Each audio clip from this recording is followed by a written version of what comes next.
All right, it's media day. We are talking 8-6A with my guy Joseph Sam from Arlington, Bowie.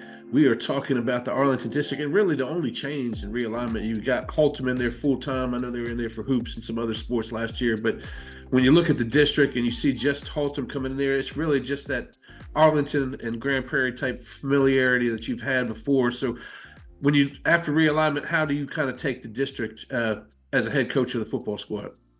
I think it's a good district. All the teams are familiar with each other. Haltom is kind of the uh, the outsider, but I think Jason Tucker and those guys do an awesome job when it comes to their scheme, offensive and defensively because they're different than a traditional high school football team. Which will be exciting as a head coach because it's a different scheme. I haven't faced a scheme like theirs since I've been down in Houston.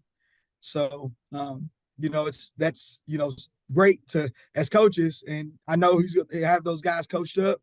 Martin still is the king of the district right now because they are the current district champion, and then you have Billy at Lamar doing a great job.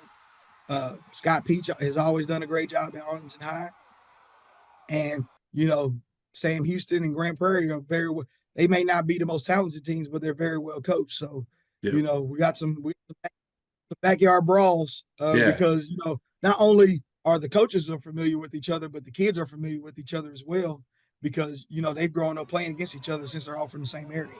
Yeah, yeah, it's going to be some challenges, and you brought up Martin, how they've been the top dog even despite the coaching change and all that stuff. But man, this to me this feels like a year this somebody else can grab that perch, and I don't know why it can't be the Vols. I mean, you guys are super experienced on offense.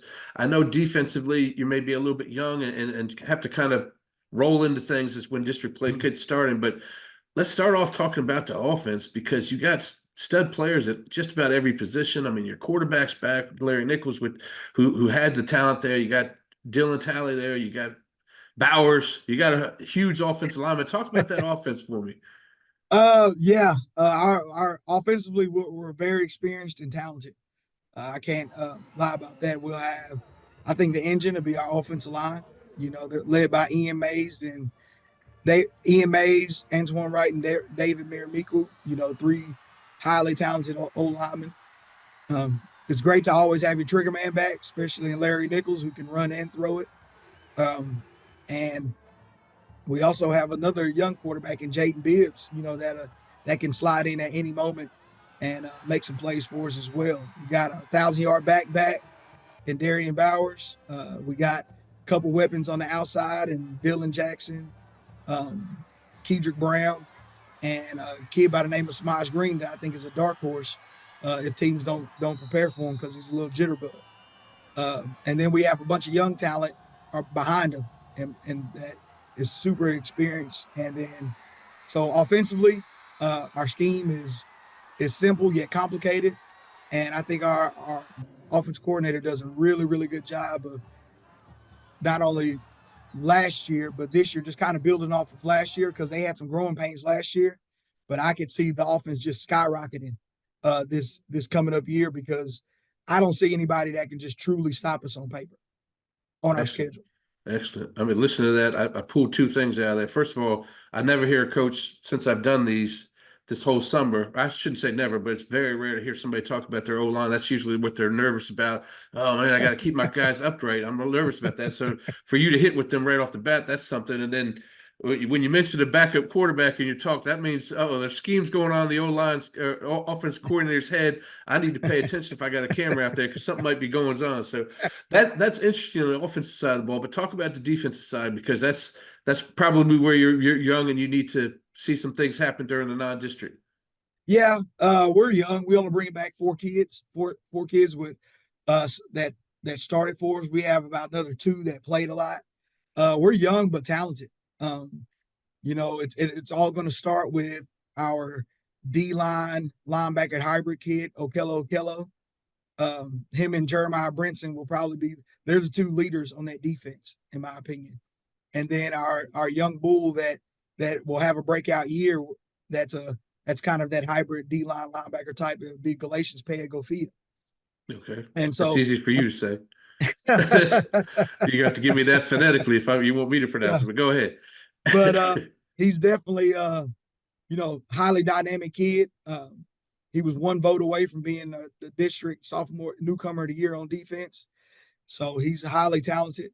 Where we're probably the most young at is the secondary. We did graduate all four guys in the secondary. But two of the four guys actually have varsity experience in playing in games in the secondary. And so with that going on, we're young, but once they click, we got a chance to be special if once it clicks. How do you get your kids straight in the head for that playoff season? Because knowing that you've maybe had a couple 2 years that you haven't got out of the first round. Yeah, the big deal is we've been our own worst enemy the last 2 years. It's not. I don't think it was anything that Highland. And this is not talking down about Highland Park, Right. because I super respect those guys, and it's not to talk down about Jesuit, but we were our own worst enemy in both playoff games. Right. And a little bit it had to do with inexperience, and some of it, as a head coach, you got to own some of it as well. Going back and looking at how we practice, you go back and look at the games, and you're trying to see, okay, what situations were my kids not prepared for. And so as a coach, you want to try to cater that practice schedule around not only all the situations, but some of those special situations that your kids were or were not necessarily prepared for. And like I said, as a head coach, it starts with you, and you got to trickle that down to your coordinators and then your position coaches. So it's a twofold deal to where, some of it is, us not executing, and some of it is me as the head coach not making sure our kids were fully prepared for those particular situations. So, our non-district schedule, I've made some changes on the way we're going to practice. Those are kind of the biggest things that I've done, kind of self-reflecting on making sure, we are prepared for maximizing what this team can do. Well, we'll see what happens. This thing starts next month. I appreciate you joining us, Coach. Man, I'm so ready for the season to start, and I know you are too. Oh, yeah, absolutely, man. I appreciate you having us, highlighting our program, and definitely highlighting our district as well. No problem.